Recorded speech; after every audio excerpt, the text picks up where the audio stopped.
नमस्कार साथियों। पेटेंट में अव्वल, अंतिम उत्पाद बनाने में पिछड़ा है भारत। नीति आयोग ने इनोवेशन, विज्ञान और तकनीकी को लेकर सरकार को दिए कई सुझाव।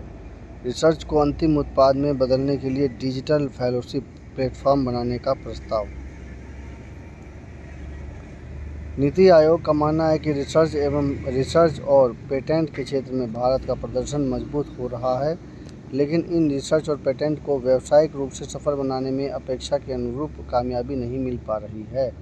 इनोवेशन के आइडियाज़ आ रहे हैं, प्रोटोटाइप बन रहे हैं, लेकिन वह वैश्विक स्तर पर अंतिम उत्पाद में तब्दील नहीं हो पा रहे हैं। इसका एक बड़ा कारण यह है कि भारत में टेक्नोलॉजी ट्रांसफ़र मैकेनिज्म की कमी है और बौद्धिक संपदा के प्रबंधन को लेकर स्पष्टता नहीं है।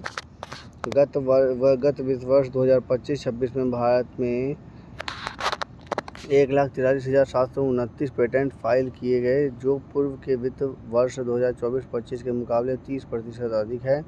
जानकारी का कहना है कि 10% से कम पेटेंट ही अंतिम उत्पाद की तब्दील हो पाते हैं।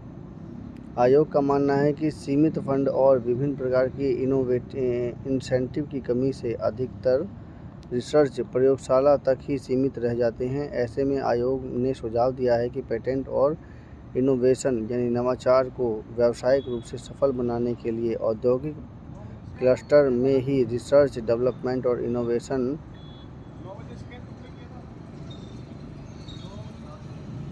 बनाए जाने चाहिए। रिसर्च के अंतिम उत्पाद में तब्दील करने की मदद के लिए विज्ञान निधि नामक डिजिटल फेलोशिप प्लेटफॉर्म भी बनाए जा सकते हैं। नीति आयोग ने अपने प्रस्ताव में कहा है कि रिसर्च एवं डेवलपमेंट R&D पर भारत की अपनी GDP का 2% खर्च करना चाहिए, जबकि अभी यह खर्च GDP का 0.5% भी नहीं है। अमेरिका, चीन, दक्षिण कोरिया जैसे देश R&D एंड इनोवेशन पर अपने GDP का 2% से अधिक खर्च करते हैं। नीति आयोग ने अपनी सिफारिश में कहा है कि औद्योगिक क्लस्टर में R&D क्लस्टर की स्थापना की जा सकती है। RDI क्लस्टर्स में विज्ञान व तकनीकी से जुड़े विभिन्न फर्म के साथ सरकारी एजेंसी, विभिन्न शैक्षणिक संस्थाओं के केंद्र और स्टार्टअप शामिल होंगे। राज्यों में बनने वाले इस प्रकार के RDI क्लस्टर से सभी केंद्रीय सार्वजनिक कंपनियां व MSME को भी जुड़ना चाहिए। सरकारी नीति पर अमल के लिए बनाए जाएं संस्थान।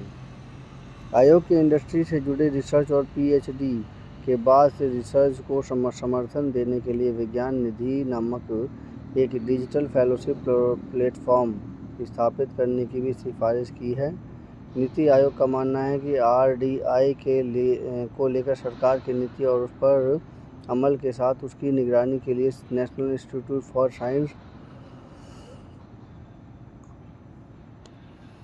पॉलिसी एवं गवर्नेंस की स्थापना होनी चाहिए। इससे रिसर्च एवं इनोवेशन से जुड़ी सभी डाटा के संग्रह के साथ विश्लेषण, मूल्यांकन करने का काम किया जा सकता है।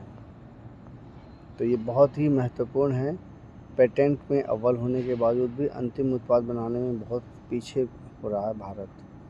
ये बहुत ही इम्पोर्टेंट चीज़ है, क्योंकि इसी के ऊपर ही पूरे दुनिया की भारत की तरक्की निर्भर है एट प्रेजेंट, क्योंकि युद्ध नहीं हो रहे हैं और कमाने का तरीका, अगर नए उत्पाद नहीं बनेंगे तो सही तरीके से मार्गदर्शन नहीं हो पाएगा, जल्दी कोई भी प्रोडक्ट नहीं बन पाएगा, जिसकी वजह से पिछड़ता चला जाएगा भारत।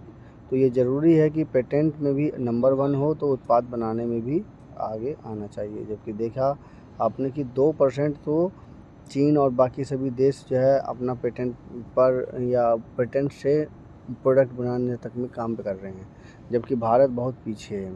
मतलब आप सोच लीजिए कि चीन इतना आगे है कि जो काम अभी अमेरिका या इंडिया या कोई अन्य देश अभी जो सोचता है कि हम अगर ऐसा करेंगे तो ऐसा इस तरह का प्रोडक्ट बन सकता है और उससे फिर हमारे को इतना प्रॉफिट हो सकता है, वो चाइना उसे पहले ही डेवलप कर लेता है। यानी कि उसमें पेटेंट के बाद फिर तुरंत ही अंतिम उत्पाद बनाने में बहुत आगे है।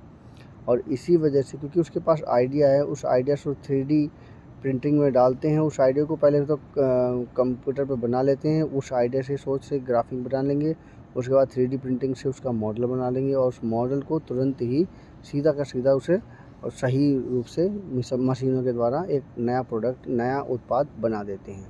तो आपने भी देखा होगा कि ज़्यादातर नए उत्पाद हर क्षेत्र में वो ज़्यादातर चाइना से ही आते हैं। तो कहने का मतलब वो 2% जो निवेश करता है, एक अच्छी खासी राशि होती है।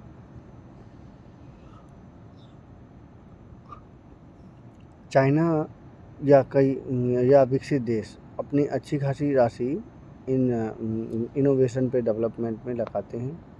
भारत उसमें पिछड़ता जा रहा है और ये हमारी बहुत बड़ी कमज़ोरी है। तो ज़रूरत है इसमें जो बिजनेसमैन या जो ताकतवर पैसे वाले लोग हैं वो इस उत्पाद को बढ़ाएं और जन जागरूक या जनता को नए प्रकार के नए उत्पाद से अवगत कराएं, लोग उसकी तरफ भागें और उसे अपना मतलब कहना चाहिए कि उसका उपयोग कर सकें। सबसे बड़ी बात है कि कोई भी उत्पाद बन रहा है उससे जनता किस प्रकार से रूबरू हो रही है, किस प्रकार से उसका ज़्यादा से ज़्यादा उपयोग कर रही है।